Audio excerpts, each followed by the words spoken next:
अस्सलाम वालेकुम जी। अभी अडयाला जेल में अलकादर ट्रस्ट केस की समाअत है। हम अडयाला जेल जा रहे हैं। खान साहब से मुलाकात भी होगी वहां पर, लेकिन मुलाकात तो तब होगी जब मुझे अंदर जाने दिया जाएगा। अब देखते हैं क्या करते हैं। रिसेंट भी मैं आपको बताऊं कि पिछली समाअत या उससे पिछली समाअत के ऊपर मुझे नहीं जाने दिया गया। क्या कहा गया कि आप जाकर पॉलिटिकल बात करते हैं, फिर वो खान साहब का सेम मौकफ आप आकर बाय प्रेस कॉन्फ्रेंस करते हैं, मीडिया को बताते हैं, लिहाजा आपके जाने के ऊपर पाबंदी है। अगर आपने जाना है खान साहब से सियासी बात नहीं करनी, आकर मीडिया पर बात नहीं करनी, तो फिर हम आपको अलाउ करते हैं। मैंने कहा जी मेरा वकालतनामा है, ये ओपन ट्रायल है, ओपन ट्रायल के अंदर हर शख्स जा सकता है और हम तो उनके वकील हैं। खान साहब ने 12 मुअज़्ज़ज़ अदालत को कहा, जज को कहा कि उनको बुलाएं। रिसेंट भी मैं बताऊं कि मंगल को खान साहब से मुलाकात का दिन था, 6 लोग अलाउ होते हैं, लेकिन उन्होंने कहा कि नहीं जो है वो नहीं जा सकता। पहले मेरा नाम अलाउ किया, बाद में मेरा फिर काट दिया, 2 लोगों को भेजा। खान साहब ने प्रोटेस्ट किया बाकायदा। खान साहब ने उनको कहा, जो एसपी वहां पर थे, कि बुलाएं, नहीं इनको तो बुलाएं। इसी तरह से वो कहते रहते हैं कि दीगर जो वकला हैं, मेरे 200 से ज्यादा केसेस हैं, तो मैंने मुख्तलिफ वकला से मिलना होता है, मुख्तलिफ शहरों के वकील हैं, तो लिहाजा आप कदघन कर, एक तो आपने तादाद जो है मुलाकातों की वो कम कर दी है, दूसरा ड्यूरेशन जो है, टाइम जो है, लिमिट जो है वो कम कर दी है, और तीसरा आपने तादाद जो है वो भी कम कर दी है। तो लिहाजा उसमें ये चल रहा है। अब देखते हैं क्या करते हैं। सेकंड अलकादर ट्रस्ट केस के अंदर आखिरी गवाह के ऊपर क्रॉस एग्जामिनेशन है।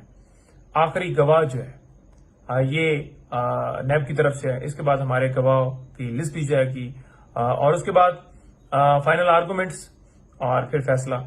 तो मैं आपको बताना चाहता हूं कि जितने गवाह इस अलकादर ट्रस्ट केस के अंदर पेश हुए हैं, एक ने भी खान साहब या बीबी साहब के ऊपर फाइनेंशियल बेनिफिट का इल्जाम नहीं लगाया, बयान नहीं दिया उनके खिलाफ। दूसरे नंबर पर बात यह है कि परवेज खटक हो, जुबैदा हो, आजम खान हो, किसी गवाह ने खान साहब के खिलाफ स्टेटमेंट डायरेक्टली वो नहीं दी जो उन्होंने केस बिल्ड किया था, जो बनाया था, जो एक नैरेटिव बना रहे थे। कोई कहता है जी कि मैंने गुड जो है वो विल के अंदर ये साइन कर दिए, कोई कहता है कि मैं मीटिंग के अंदर नहीं बैठा था, वो जो काबीना का इजलास था, कोई कहता है कि जनाब जो है वो उसने आकर हमसे बात की, यानी कि खान साहब का नाम ही नहीं लिया। तो जितने गवाह पेश हुए वो इसी तरह से खान साहब के ऊपर जो इल्जाम लगाया गया था उस हवाले से किसी ने भी गवाही नहीं दी, क्योंकि सच जो है वो कभी छुपता नहीं है और इसी वजह से सच जो है वो सामने आता है। तो लिहाजा मैं आपको बताना चाहूं कि ये केस झूठा था। इंशाल्लाह कप्तान हमारा, अब देखते हैं अदालत क्या फैसला देती है। आपको पता है लिखे लिखाए फैसले आते हैं, डेफिनेटली सजा के बारे में ही फैसला उनको भिजवाया जाएगा कि आप जाकर सजा सुना दें।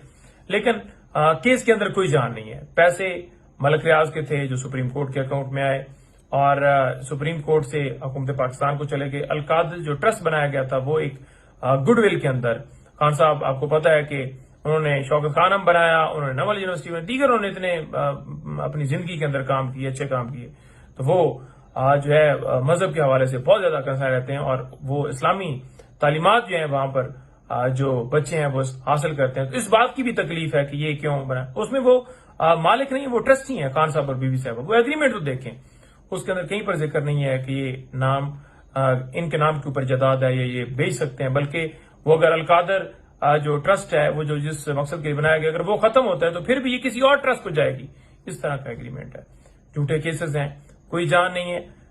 इंशाअल्लाह ताला कप्तान हमारा सुरखरू होगा और अभी जो आज के केसेस उनकी यही तफसीलात है। बहुत शुक्रिया।